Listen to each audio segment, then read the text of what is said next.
All right, have and have not fans. Now a shout out to Elijah Ritter, I believe, on Twitter, actually sending me a tweet with a what if kind of theory video or just something to play around with.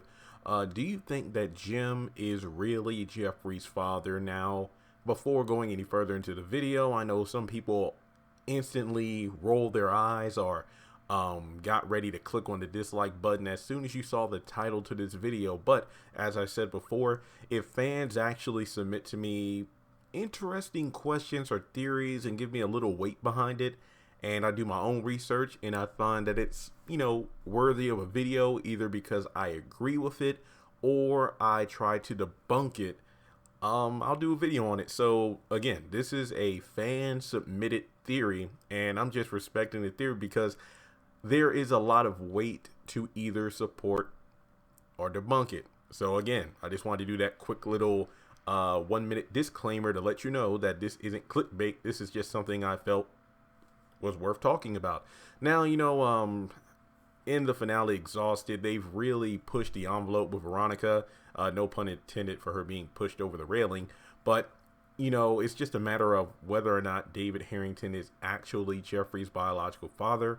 Many could argue that Veronica was just trying to rough up Jeffrey's feathers, so to speak, just because of the fact she was already pissed off at him. Not to mention, seeing him kissing another man was just another reason for her to be disgusted with him. So why not, dig the knife in a little bit deeper by taking the jab at whether or not the parent or parental figure that he actually sides with is the one that isn't really his parent to begin with. And I've done several videos already about is Jeffrey's father really David? Is Derek the father? And we're talking about Jim Cryer in this video. And I took down some notes because I didn't watch full episodes, but I did take notes and look up some stuff. And the main piece of evidence that was given to me from Elijah was a hint, not so much evidence, but like a hint at Jim and Veronica being drunk and having sex at least one time, even though it wasn't stated they used a condom.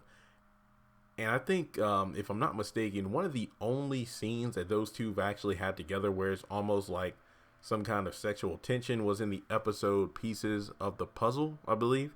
That was the episode where Veronica gives that, well-known speech among the fandom about, her having, and I went back and watched the clip on YouTube, pretty much saying that she has videos, recordings, papers, documents, dates on Jim, Catherine, and David. Pretty much if anything ever happens to her, if a hair is touched on her head, she was talking about how those puzzle pieces individually, they're pretty much worthless, but put together, they'll make one hell of a picture, pretty much suggesting that among a numerous, I don't even know how many attorneys who have these different pieces of the puzzle, there are instructions that if anything that happened to her, the attorneys were to bring all the puzzle pieces together and compare and pretty much put together everything that, could ruin the lives of David, Jim, and Catherine when she's gone. So not to, I guess you could say, detract from the theory about Jim and Jeffrey,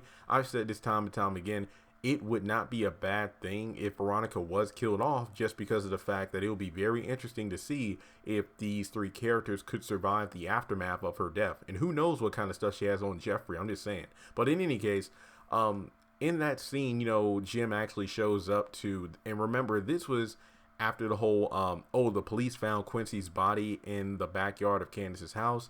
The bank had foreclosed on both houses in the tow yard, so Candace's house was swarming with cops. Veronica showed up to see if she could do anything to get, Jeffrey off the hook, as well as Candace, because at the time, it was just a matter of trying to use this opportunity to get what she wants. And Jim had just gotten out of jail. The Jennifer Salison murder just happened, and Jim was in a position where he was one of the few characters who was trying to be the voice of reason, like, hey, you know what, David, me, Catherine, Veronica, we need to get together and get out of this mess regarding Jennifer Salison, because Veronica is a loose card, a wild card. You really need to see what position you stand with her, because she can either make or break your ass depending on what she knows and what she does. And even in that one scene with Jim, she says, basically going on about the whole scenario of David being involved with another woman, and she doesn't know how she'll react to that and all this stuff. And I believe the scene actually opened with Jim leaning against the car and talking suggestively to Veronica, making it seem like it isn't the first time those two might have, had sex or something. But to me, it's kind of like, one of the many examples, and I've said this a lot of times. I think I even did like a 3-part video series, like Jim is screwed or something like that, basically talking about how ever since Jim got out of jail, he has not had barely any victory since then. All of his old tricks, trying to charm people, trying to, just use his looks and his wits in order to get what he wants, none of that's working. So he tried to use this on Veronica just to see, where she's at in terms of, what side are you really on? We're trying to make it out of this mess, and we need to do so together. And, Catherine was trying to still convince everybody that Veronica was the one that killed Jennifer. But then Jim, again, being sensible, was saying that Veronica is a seasoned attorney. It can easily pin this back on you. So that's why he went over there to talk with Veronica. Remember, David wanted nothing to do with Veronica. So really, Jim was the only one who was able to go over there and talk with her. And that's really the only scene where it looked like those two had any kind of, sexual tension. But even it was more so on Jim, who was trying to persuade Veronica, whereas Veronica really wasn't having it. So I can't say it's an impossibility that those two had sex in the past, but let me just talk about the reasoning as to why it isn't really likely that Jim is the father. Now, first off, it'll be hella weird if it turns out Jim actually is Jeffrey's father, because one, even though Jeffrey will most likely not know who the real father is. Remember when Veronica dropped the bomb of, you really think he's your father? Then, that obviously means that Jeffrey is unaware that anybody else but David could be his father. So growing up from the time he was born to where he is now, he's been under the assumption that David is his father. So let's just, establish that. If Jim is his father, that would mean Wyatt is his half brother, meaning that we've seen several seasons of Jeffrey pining after his half sibling. So I'm not sure that's considered incest, but to, kind of be fair, if my theory about Derek being, Jeffrey's father is right, and also if my theory about Derek being the man with the lion tattoo is right, then that means he's not only Jeffrey's father, but also Candace's father if he was the man that raped Hannah. So that means we almost got an incest scene between these two back in season 1, episode 7, True Friend, when Candace takes Jeffrey to the back room of the apartment and tries to seduce him in order to turn him on, in order to confirm whether or not he was gay. So yeah, that makes that scene a little more awkward. So yeah, I don't really know how I feel about that.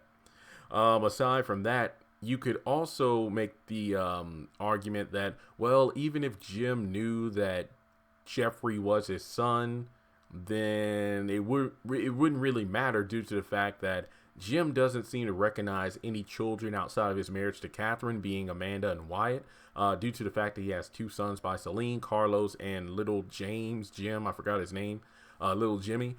But, that actually is a good argument as to him being Jeffrey's father, but not recognizing it. Or, if you look at the age range, I believe that Wyatt and Jeffrey are kind of like in the same age group. So that could possibly mean that Jim and Veronica stepped out on their marriages with each other, which really isn't surprising. So maybe she got knocked up, thought it was actually by David, and then that's how Jeffrey was born. But then that doesn't make sense, because then how would Veronica know that Jeffrey isn't David's son? Unless she's been stepping out of her marriage multiple times around the time she got pregnant and wanted to know whether or not David was the real father. So there's that aspect of it as well. So also another damning piece of evidence is the fact that if Jim really is Jeffrey's father, then that's a dick move, because remember back early season 2, after the whole hit and run situation where Wyatt hit Benny and little Lizzie, he actually talked to David about it at the courthouse, pretty much saying that Jeffrey has a black sedan. I think Jeffrey's the one that did it, and that leads to one of my favorite David Harrington lines: "I'm a good friend, but I'm a better enemy." Pretty much stating that Jim was trying to pin the hit and run situation that Wyatt did in Jeffrey's car on Jeffrey himself in order to get Wyatt out of the situation he was in.